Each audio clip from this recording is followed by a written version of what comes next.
Үзэгчдээ та бүхэндээ энэ өдрийн мэндийг хүргэе. Хятад хэлний анхны шатны хичээл эхлэхэд бэлэн боллоо. Өмнөх хичээлээр бид И болон 3 дугаар хүүгний хувирлын талаар үзсэн. Эхлээд өмнөх хичээлээр үзсэн галын өөрчлөлтийг тавьтээ. И буюу 1 гэсэн утгатай үг нь 1-р хүүгээр дуудагддаг. Жишээ нь 21, 第一, И. Харин 4-р хүүгээр бичигдсэн үгний өмнө орвол 2-р хүүгээр бичигднэ. Жишээ нь 一样, 一下子, 一座, 一位, 一次, 一块гэх мэтээр хуурна.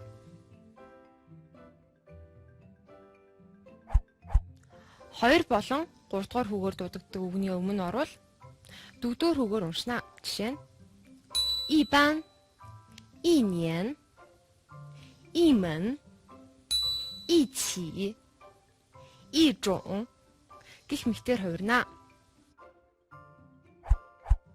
Харин үйл үгийн давтамж болон тэмдэг нэр тоолон үгийн дунд орвол ихэвчлэн сул өгөө дуудана. 想一想, 认识一下, 好一点гэх мэтээр хэлнэ. Одоо хамтдаа 3 дугаар хүүгний хувирлын талаар тавьтъя. 3 дугаар хүүг нь 1 болон 2 3 дугаар хүүгний өмнө орсон тохиолдолд 3 дугаар хүүг нь хагас хүүгээр дуудагдах болно. Жишээ нь 老师, 奶奶, 我们, 你们.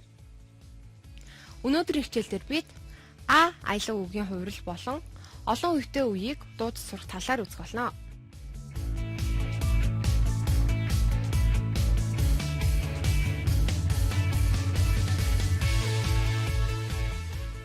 Эхлээд А аялга үгийг хөг хэрхэн хуурдаг тухай үзье. А аялга үгийг зөвхөн ярианы хэлэнд хэрэглэхдээ хөгөөр ялгаж дууддаг. Харин бичгийн хэлэнд бол хөггүй бичнэ. Ярианы хэлэнд ямар тохиолдолд хэрхэн ялган дууддгийг хамтдаа харцгаая. А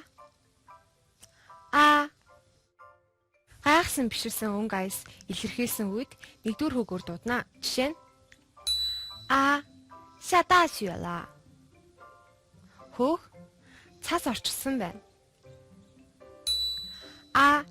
月亮可真美呀. Хөөх сар үнэхээр сайхан байна шүү.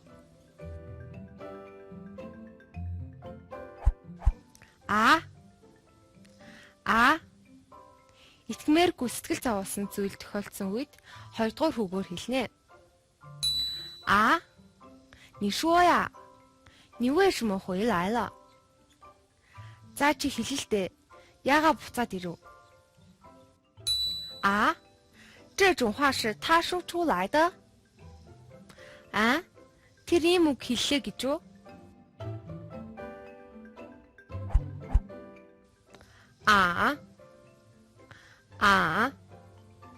Гайхаж бас эргэлзсэн үед 3 дугаар үгээр хэлнэ. Жишээ нь 这可怎么办呀? Одоо тэгээ яана? 让你去合适吗? Чамаар явуулах нь зохимжтой гэж үү?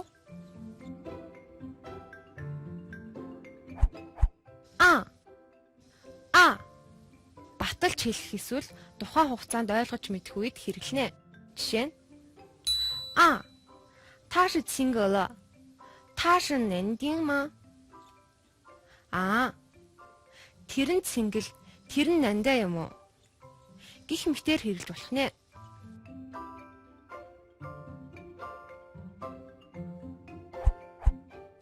Одоо хамтдаа үргэлжлүүлэн урт үетэй үг болон өгүүлбэрийг хэрхэн зөв унших талаар үзье.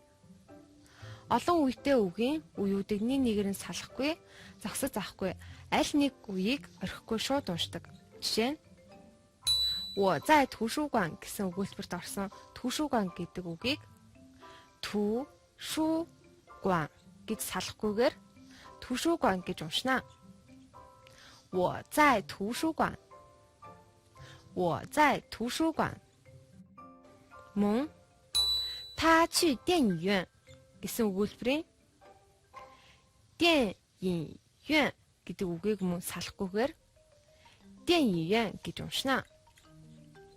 他去电影院。他去电影院。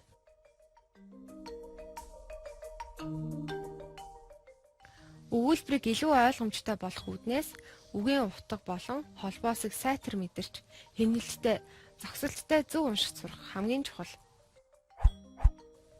Жишээ нь 请问您贵姓 буюу таны нэр хэн бэ гэсэн өгүүлбэр байна. Үүнийг уншихдаа 请问您贵姓гэж үг үгээр нь тасалж зогсолттой хэлбэл ойлгомжтой болно.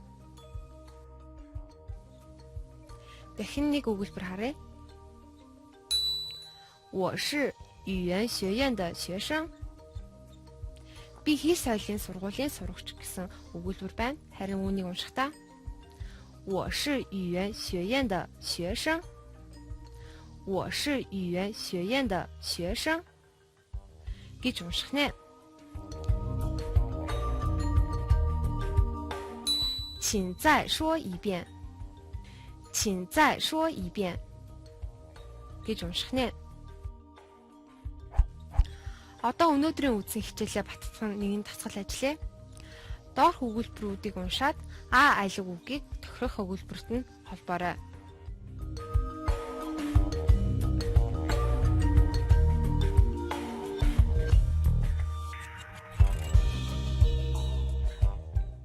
Одоо хамтдаа хариултаа шалгая. А. 下大雪了. Хөөх. Цаас орчихсон байна.